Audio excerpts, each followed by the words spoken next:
Welcome back to the third episode of Dat Spill podcast. Appreciate y'all for joining us today. Got my man CJ, you know Big B, Bush, and we're just gonna bring it to you as raw as we can, as possible as we can. Okay, so today, we got a lot of things going on in the world that we could talk about, but we're going to touch on police brutality and the assassination of the black man, which I feel like is taking place. What I want to ask to the panel is, how did we get to this point? Like, we just came out of a pandemic. We've been dealing with COVID-19, coronavirus. It's like we came outside and racism just took over. So how did we get to this point? I have no clue, man. It's always been there. It's been lurking in the background.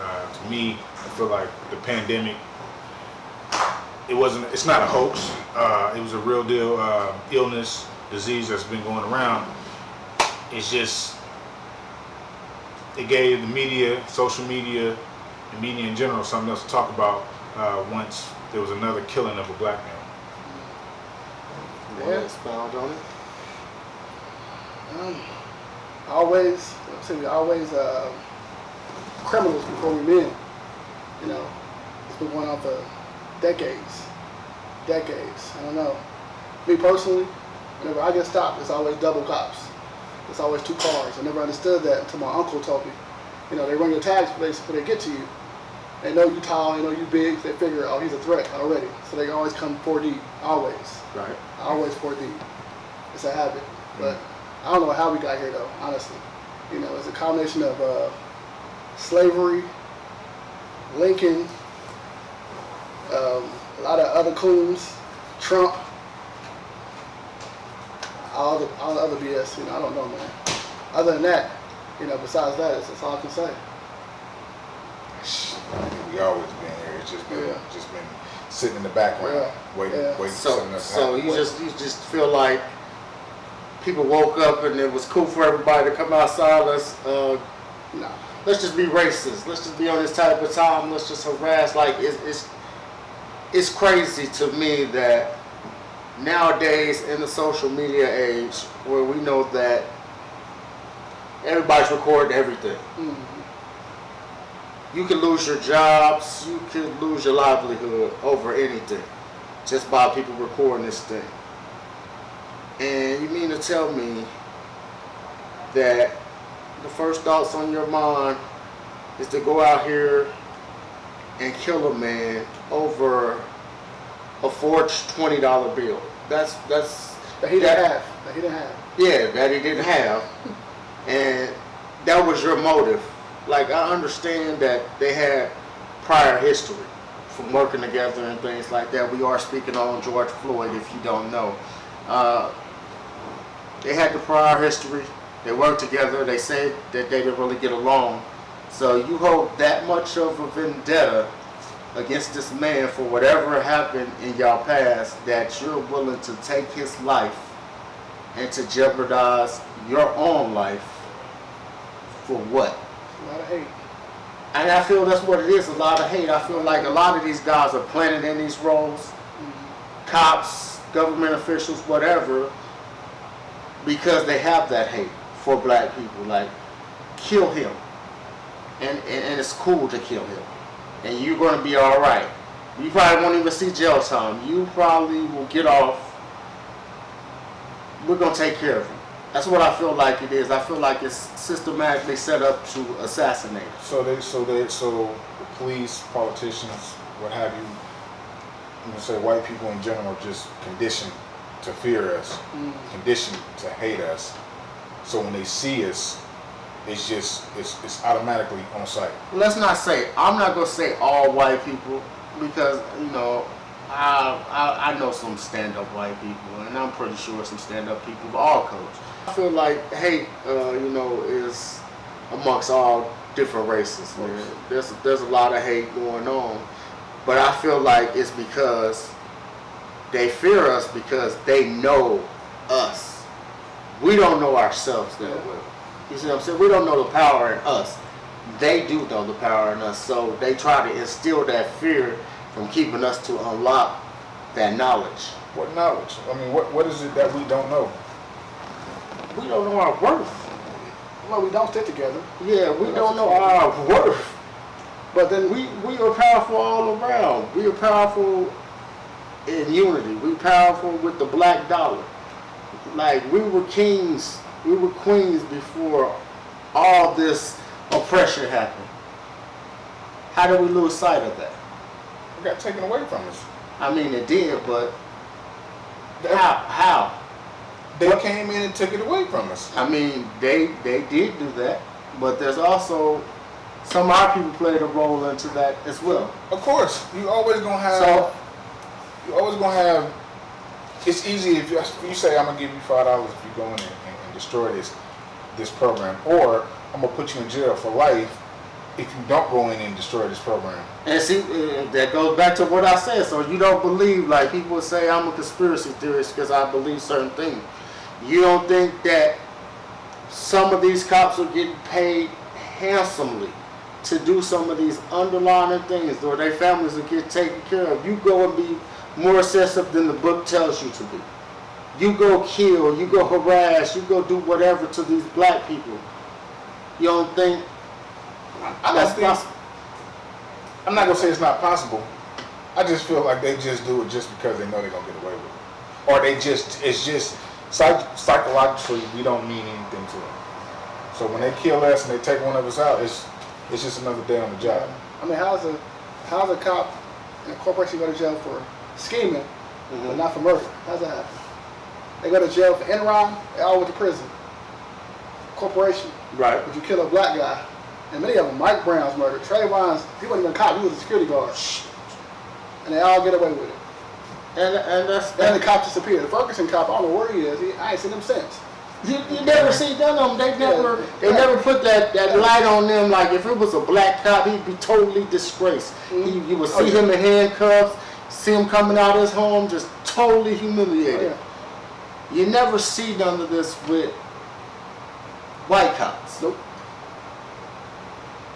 You all, like we just seen it too many times, like you said. We've seen it with Trayvon. We've seen it with Tamir Rice. We've seen it with Sandra Bland. We've seen too many of this. So why is now with George Floyd, this is the boiling point? Because we actually seen it. No, we actually seen all of them. Did we actually see? Okay, we seen all of them. We seen all of them. This is actually live. But this one is more. I feel like it's more heightened. It's more. Because it was ran on all the social media platforms, all the news outlets. Everybody was talking about it. We and in all honesty, we didn't have nothing else to do. We was all at home. Right. For the most part, we was all at home, all on our phones, all watching TV. So that's what the media got us. Yeah. And we ran with it. We got it. And to me, it's a good thing. I'm glad we finally stood up. I'm glad we finally protesting. I'm glad we're doing something. Even if the majority of us don't believe nothing's gonna happen and nothing's gonna come about it, I'm glad we're doing something. Stand for something. Do something. And I'm with the people that's protesting. I'm with all that. People feel a certain way about looting and rioting. You guys feel a certain way about the looting and the rioting that's We're not the one we're not doing the looting and the rioting. We're not starting that. Right. We peaceful, we protesting.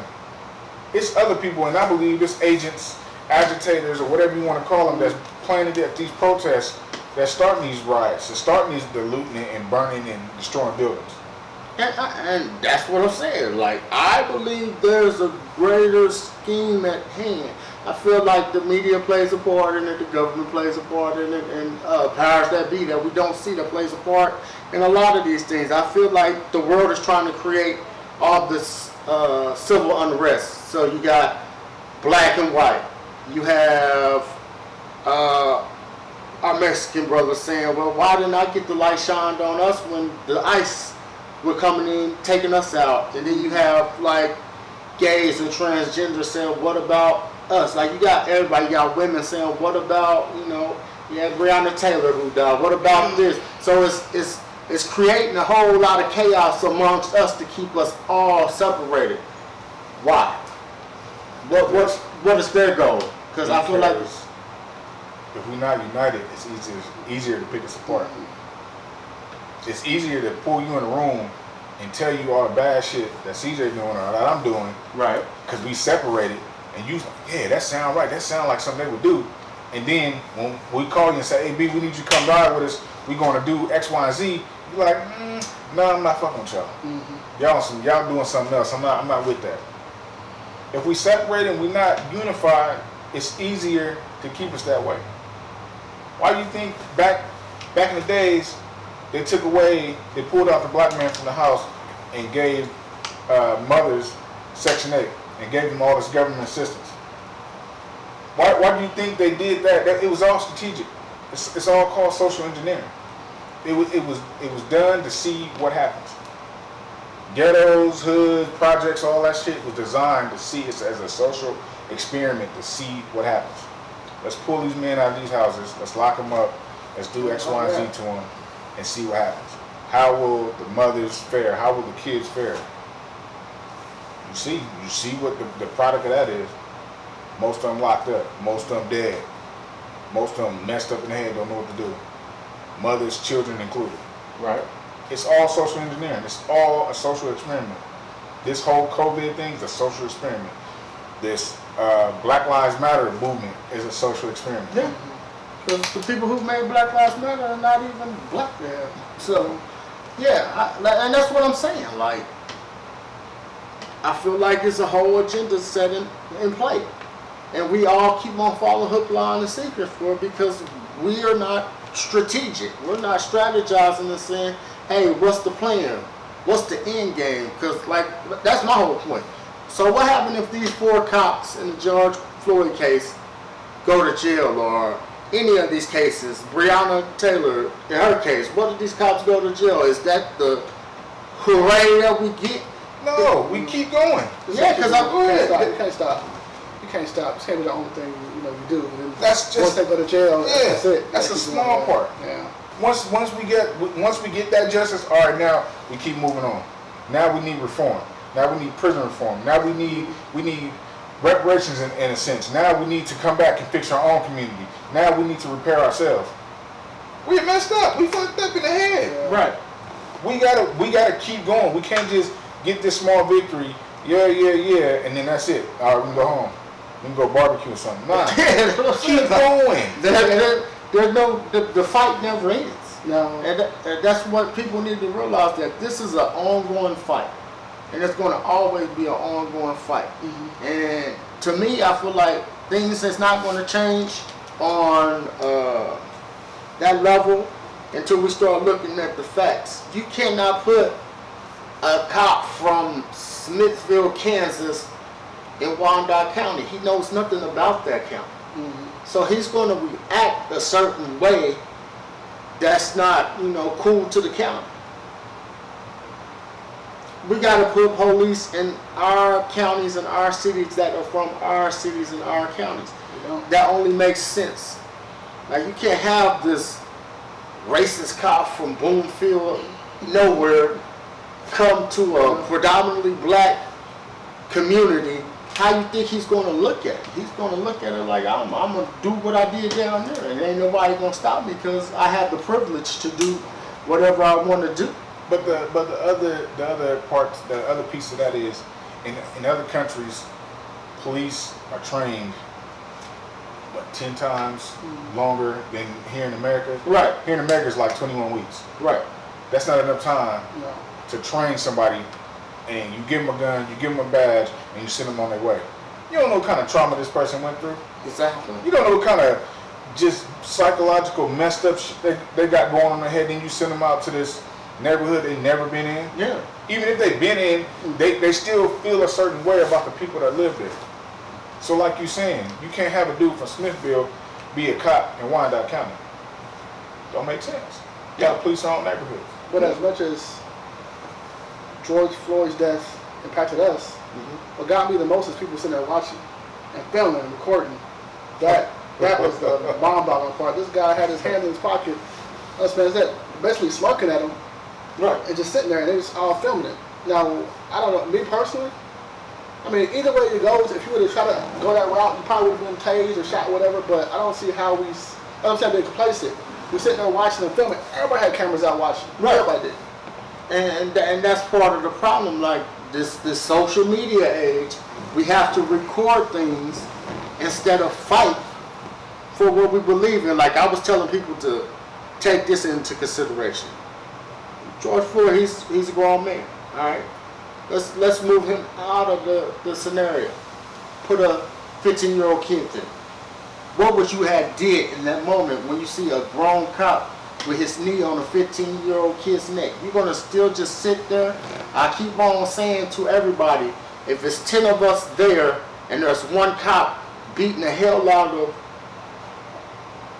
one of us, why not beat the cops as we live with the repercussions after that? Right. The problem with that is everybody want to go live. Everybody want to record. If it's 10 of us there and the cop is whooping this one person's ass and ain't nobody got no phones out, fuck him up. We get him. But the problem is now you can persecute all of us because somebody just had to record it. It had to go live because they got to go post it for likes and all this other dumb shit. That's why the movement can't happen, because everybody want to share it. Everybody want to put it on social media platforms. So then the mentality has to change. Mm-hmm. We got to get out of that. Like we got to escape the social media. Everything doesn't need to be liked or needs to have a opinion or something from people to see on the internet. We got to come to the realization that we got to stick up for us. We got to put these cameras down. We got to stop being drones to the internet and the ways of society, because that's just not working for us. Trying to go viral. Yeah, we don't need to go viral. Like when there's stuff like that happen, we need to take care of that. So just imagine if that one cop was whooping a brother's ass and then none of us had a camera and then 10 brothers whooped his ass, that cop's going to start thinking, I can't go in there and do this silly shit that I've been trying to do, because they're gonna beat my ass. Right. So that's the mentality we gotta have. We gotta protect our own. Because remember, growing up, you couldn't come to my house and do nothing crazy. I couldn't go to your house and do nothing crazy because our parents was like, hey, I'm gonna beat your ass, and then when you go home, you go get your ass beat by your So we gotta go back to protecting our own. So everything must change now. We talked about it before. We don't have the presence of the OGs.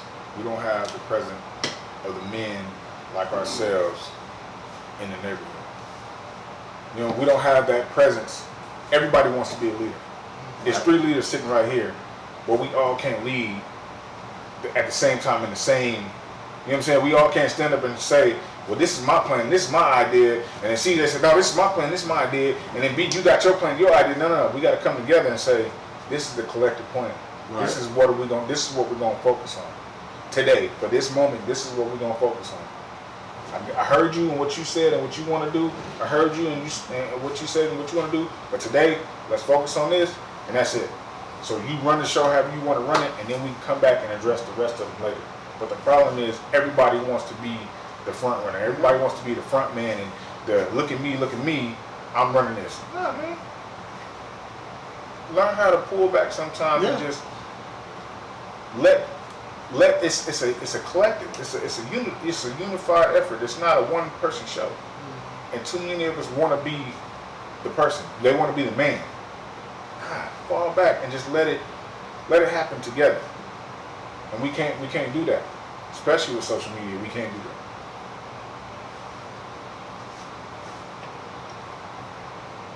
Change is important, man. It's really important to come together. Really important, especially now, you know, more than ever. Because this man in the office is, I always joke about with my mom all the time. I say, our president is the apprentice. Can you believe that? A reality show host. It's crazy. It's mind-boggling to think that. Just 2 years ago, he was the apprentice. Right.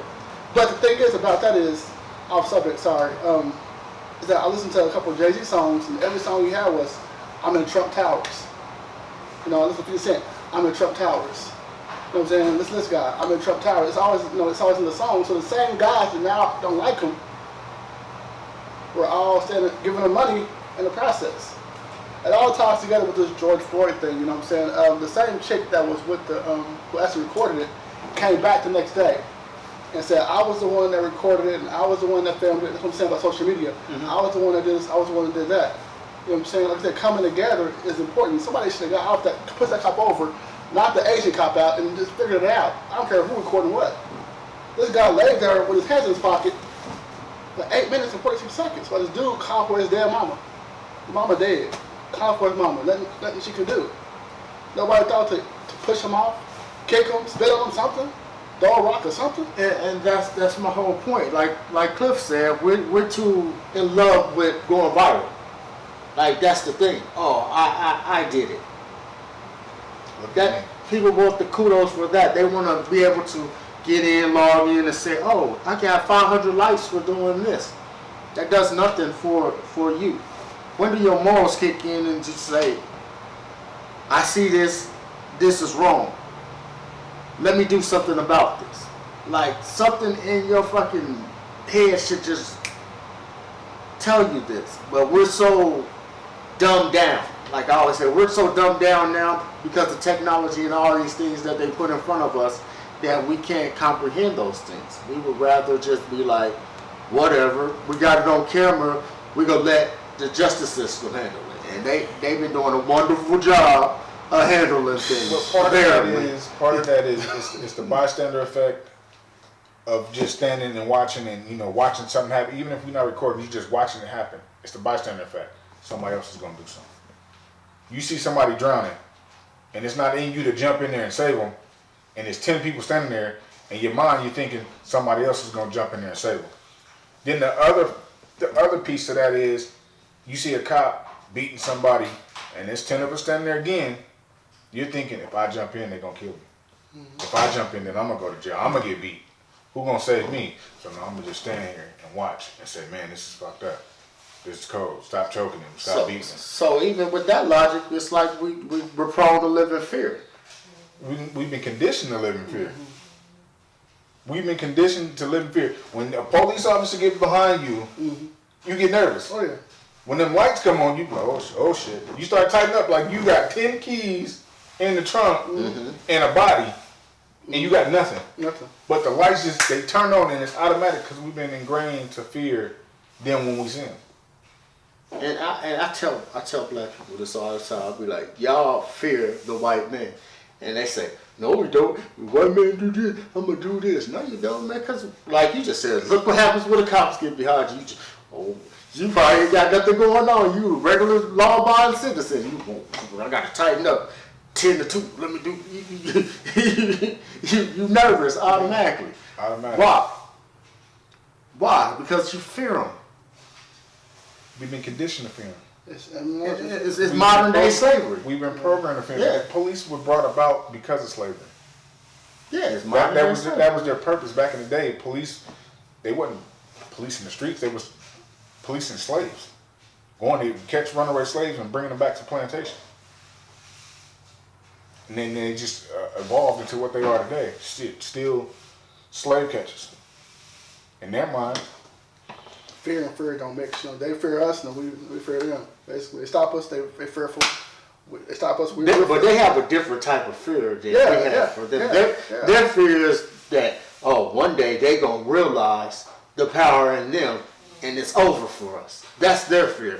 Our fear is actually like, oh shit, they could kill me and do all this and mess up my livelihood and all this stuff.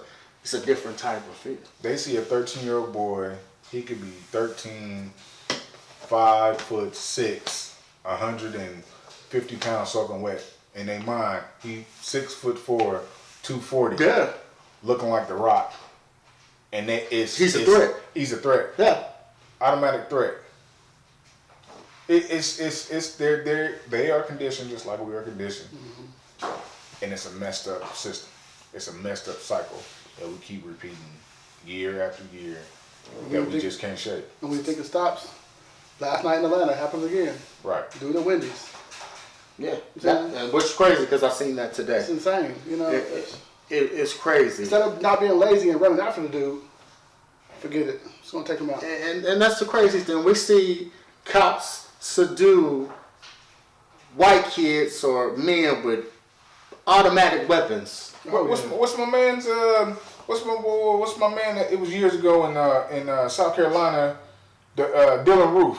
The guy that shot the church. Yeah. He got a damn trip to Burger King. Yeah. How you get a burger and you kill 9 people? You kill 9 people and you get a Happy Meal. He got a double Whopper with cheese. Yeah. What? That was at least $11. So how do you subdue a man with an automatic weapon, but you consistently kill unarmed black men? They always do. The guy in Colorado shot the movie theater up. He had orange hair. Got him. They surrounded the theater, bought him right out. Come on, sir. It's cool. Put your gun down. Just come with us. It's all right. We're gonna if the kids from Columbine wouldn't have got killed and killed themselves, they would have got subdued too, I'm sure. Only person that got killed, I think he killed himself, was the guy in Vegas who was shooting on the balcony. People in the crowd. That was the only person I think of who got. And then the Sandy Hook guy, the shooter there, he killed himself too or whatever. I feel like that was a hook. Yeah, I do too. I do too.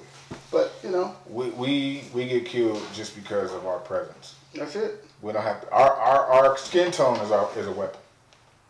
That's it. Yeah, that melanin is powerful. It's powerful, but boy, and they trying to knock it off as best they can. It's funny, it's powerful, but they try to emulate it. That's amazing. Yeah. Because they love our culture. Yeah, they love black culture, man. Like they tell you, amazing. imitation is the best form of flattery. Yeah. Like they know. So then you can't be both. Then pick a side, because you can't say one thing that you fear us, but then you go out and get tanned and ass injections and lip injections, and then say it's funny to me. It's amazing. The Kardashians are notorious for it. I look at Khloe; she looked like a whole other human being. Look at Kim. I don't understand. Be the flat-chested, flat behind. Be what you are. Right. Be that. be what God meant you to be. You don't want the issues we have. You don't want to deal with that issue. You don't want these problems. But we allow a lot of things to transpire. We too forgiving. We too we too inviting. We embrace anything with open arms. Everybody come to the barbecue. No, everybody can't come to the barbecue. Everybody can't come to the barbecue. We don't want none of that janky ass potato salad, some janky ass raisins. No, you can't come to the barbecue. But that's our problem, and it's our detriment, and it's the beautiful thing about our culture, about our people.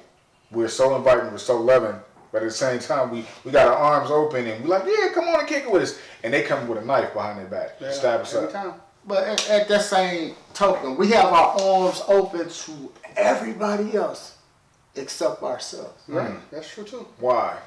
That's true too. This, like you said, it's a condition thing. We've been conditioned to hate each other. Mm-hmm. Crab and barrel and we see it, and we keep on seeing it over and over and over, and it's so true what they say. If we don't learn from the history, it's doomed to repeat itself, and it's just a vicious cycle that continues to repeat itself. Bars. Go ahead. Over and over and over again. All the time. Like we sit here. Y'all my bros. Y'all know I do anything, whatever for y'all, man. It ain't nothing under the sun. But everybody don't have that same love. You got people that say, "Oh, we tight like this," but at the same time, they stab their mans in the back if they get a chance to over frivolous things.